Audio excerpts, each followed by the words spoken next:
Okay, so let's go over some of the basics for IELTS speaking.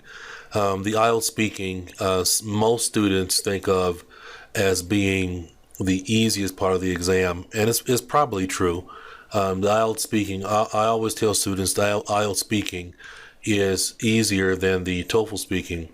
However, you can't take it for granted. Okay, there's certain things you need to understand in order to achieve a high score on the IELTS speaking section. So let's first start off by taking a look at some of the basics.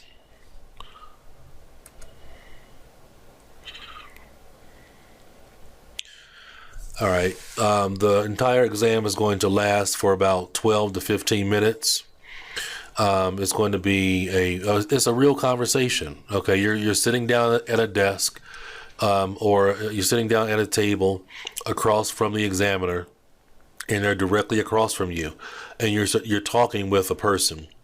So one of the things that makes it a challenge sometimes with the IELTS exam is that you don't know what the person across the table from you is going to say, and you have to be able to respond right away in real time. And I think a lot of students underestimate the challenge of doing that. So you know you need to be prepared, because also most students don't prepare for this. They don't really prepare for it, and so that's why they have a difficulty. In terms of your grading, you're graded in four main areas. They're going to look at your fluency, grammar, pronunciation, and vocabulary, and each one of those is graded equally. Fluency is very, very important. You want to be able to demonstrate really good fluency and very good command of the grammar. Pronunciation is also something that's significant, but you'll notice that you don't see accent on there anywhere. Okay, you're not graded on your accent. So a lot of students are worried about a concern regarding their accent, but you don't have to really worry about that. You just have to make sure that you pronounce the words properly. Okay. There are three main parts on IELTS speaking. Part one is basically an interview. They're going to be sitting down and asking you questions about who you are, where you're from, what's your name, and then they'll also ask you things like, do you like music? And ask you some questions about music. Do you like reading? Ask you some questions about reading. Some real basic kind of interview questions. That's the best way to think about it. Is it that you're doing an interview? In part number three, here is where you have, part number two is a short presentation that's going to last for about 2 minutes. Basically, they're going to give you a topic card, and on that topic card, it's going to have a main question, and then usually 3 or 4 sub questions. And you have to look at those questions. You can take notes, and that's one of the biggest mistakes that a lot of students make, is they don't take notes. But you can kind of outline within 1 minute how you want to structure your answer for part two, and then you can speak up to 2 minutes uninterrupted by the examiner. Here's where they really are taking a look at your fluency. In part three, these are going to be follow-up questions to part number two.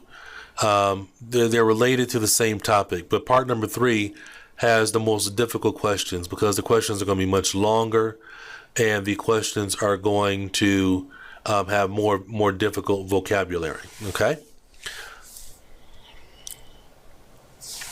Part number one, some other basic information. I think part number one is where you have to show that you can shine. The questions are easy, and it's a great chance for you to make a great first impression with the grader. You want to make sure that you give really solid answers to part number one. Show off your sentence variety, your vocabulary, and your synonym language. Show them that. Show them that you love to speak and that you're fluent. If you do great in part one, it gives a great first impression to the grader, and they're going to think more highly of you.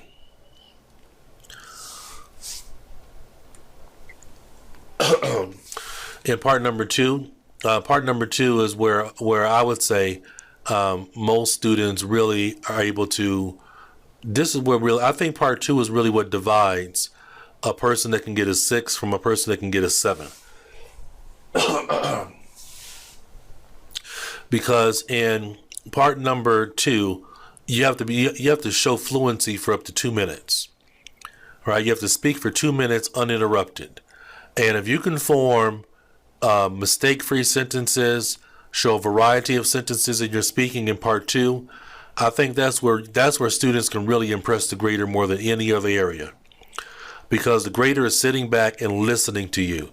And if you really show a high level of fluency and command of the language, wow, part 2 is where you really are going to be able to get it. Part number 3 is the most challenging section because of the vocabulary and length of the question. As I told you earlier, these are follow-up questions of part number 2.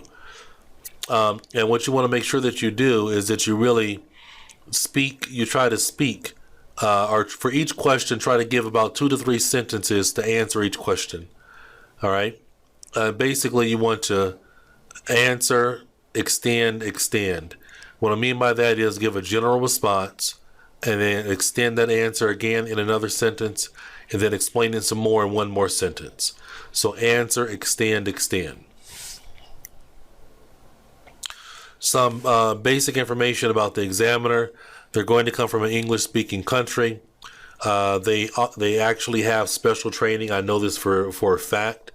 There's special training so they know exactly how to grade you, because the IELTS people want the grading to be consistent. Don't think they're your friend. Some students get fooled because they say, well, the examiner was smiling at me, so I feel I did better. No, they're not there to be your friend or anything like that. They're there to grade you. Okay? They're going to grade your performance. So, thanks a lot for listening to this opening on the basics of IELTS speaking, and I'll talk to you soon.